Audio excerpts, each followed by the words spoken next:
Thank you for tuning into UC San Diego Mi Camino student series. Today we're sitting down with Andrea Bravo, a fourth-year clinical psychology major who found community and sisterhood in the Latino sorority Sigma Pi Alpha, and whose dream is to be a teacher. Thank you for being here, Andrea. Yeah, thank you for having me.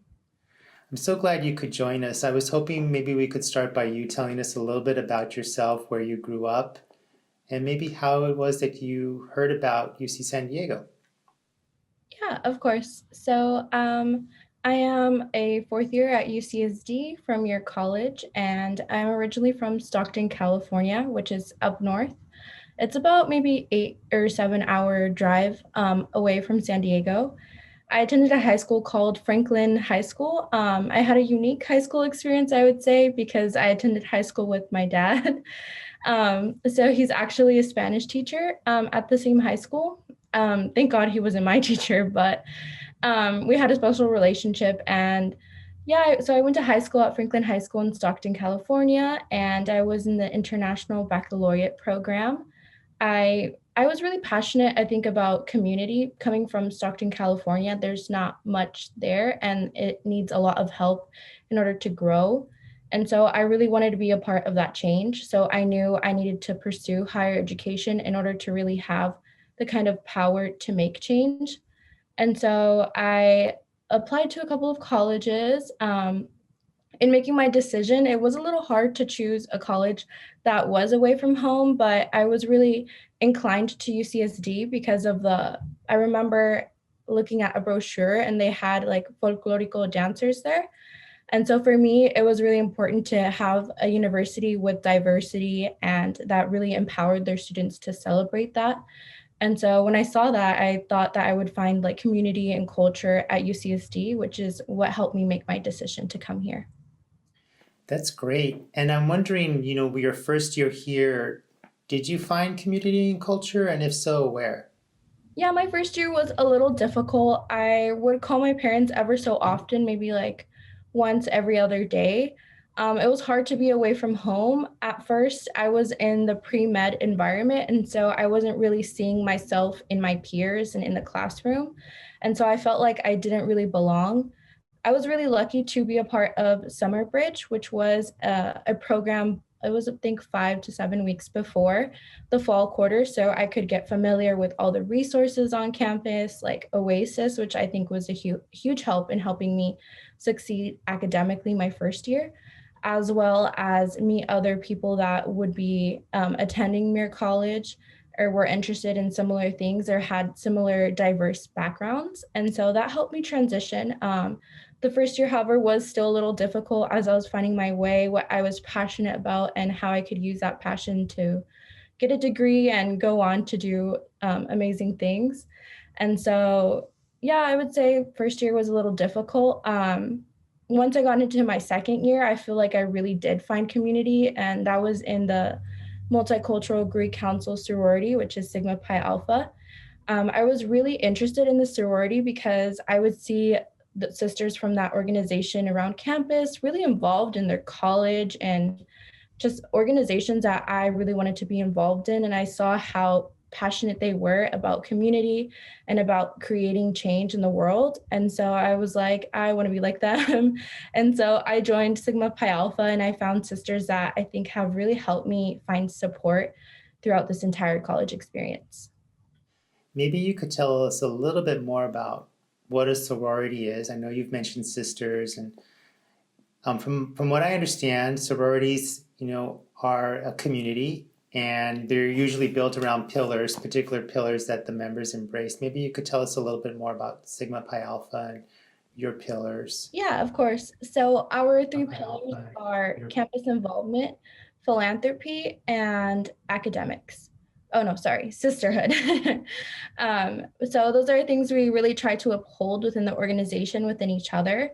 So that means sitting together at Geisel, spending long nights together, or attending each other's events. I know we had one sister that would dance by the folklorico, so we'd all show up at her show and really just show support because ultimately we're all going through this college experience and trying to really navigate a system that wasn't necessarily built for us, which I think was difficult. But being able to do that together was really helpful, especially for me. Being away from home, I think I needed to find that home away from home. And I think that I really did. Now, let's talk a little bit more, about your first year. It sounds like somewhere between your first year and your second year, you decided to change majors, which is not uncommon.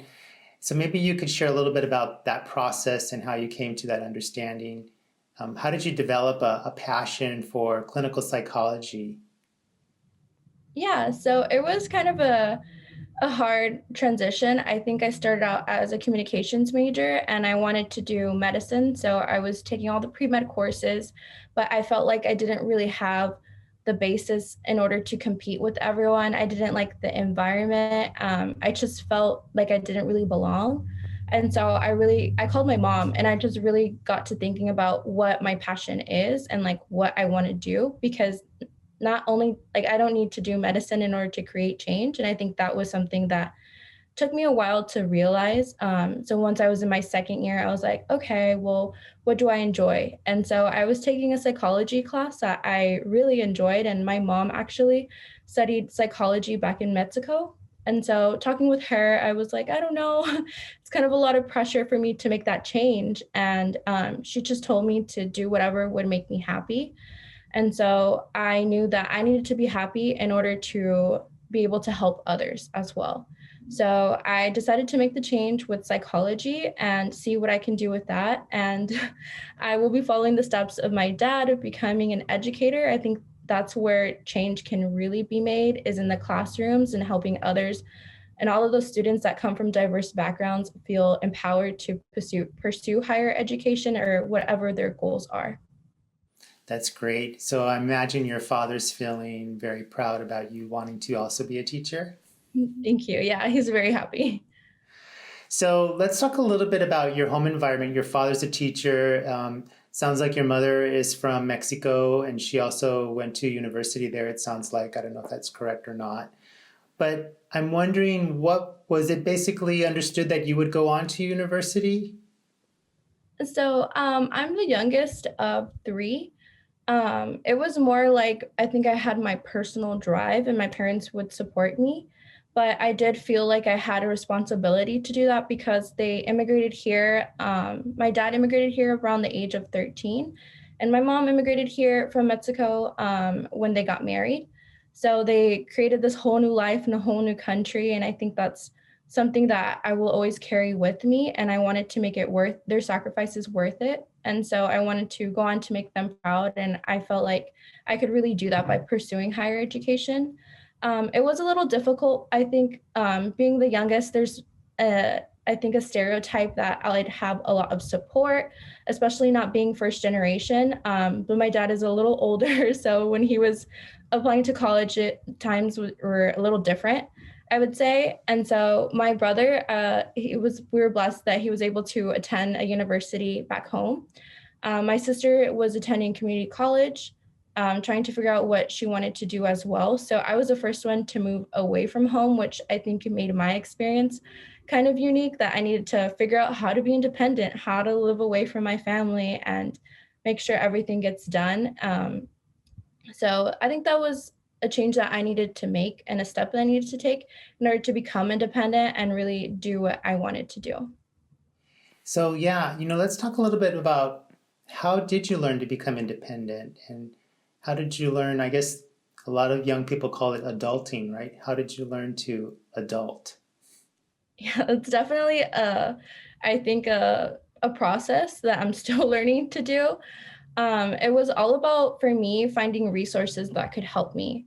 So like I had said earlier, I needed to build that home away from home here. And so finding community was really important. I know that I needed to be supported, but I also had this drive and I never lost sight of what I wanted to do, what my passions were, and what my ultimate goal was.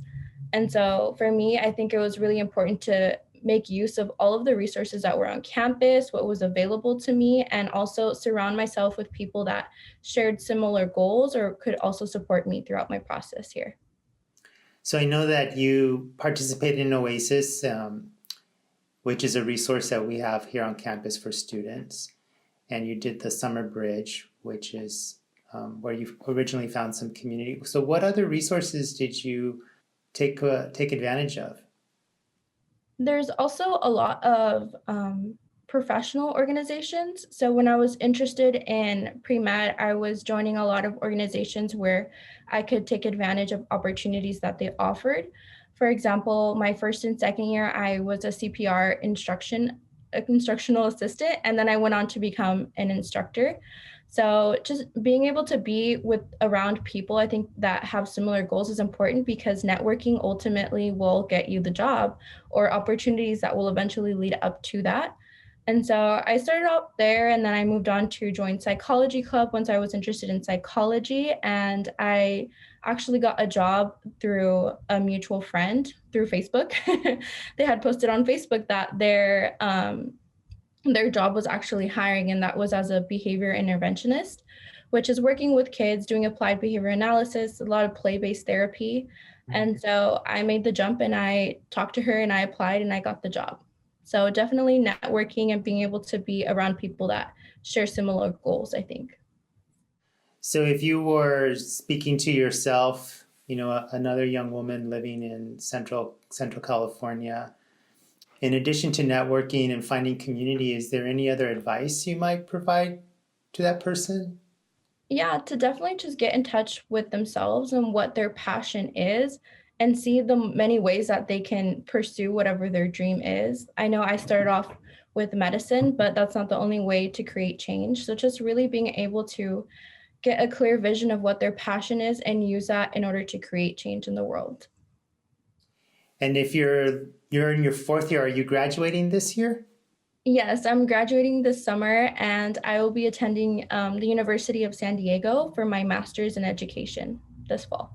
Wonderful, congratulations. Thank you. So if you look back on your 4 years here, maybe you could share with us two or three super fond memories that come to mind. I would definitely say all of the moments I've had with my sisters. I can remember a specific time we all went to Boiling Crab, and it was like a huge group of us, and we had these friendship bracelets, and just the whole night resembled to me like that community, that support, and being feeling empowered by all of these wonderful women. I think that's one of my favorite memories, as well as those long nights sitting at Geisel together. That sounds like a lot of fun. I've interviewed some alumna, and one of them was in a Latino sorority, and she told me that some of her sisters were like in her wedding and they baptized her kids. So I know that the Latino sorority offers really lifelong relationships that you can get out of coming from college, which I think is really like an extra benefit. Definitely.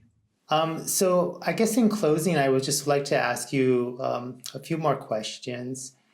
One is that what are you hoping to do with your master's degree? I know you want to be a teacher, but are you aspiring for administration in schools, higher ed, middle school? I think I definitely want to work with younger students. I think it's really important for them to know early on their ability and have someone really believe in them when they can't believe in themselves.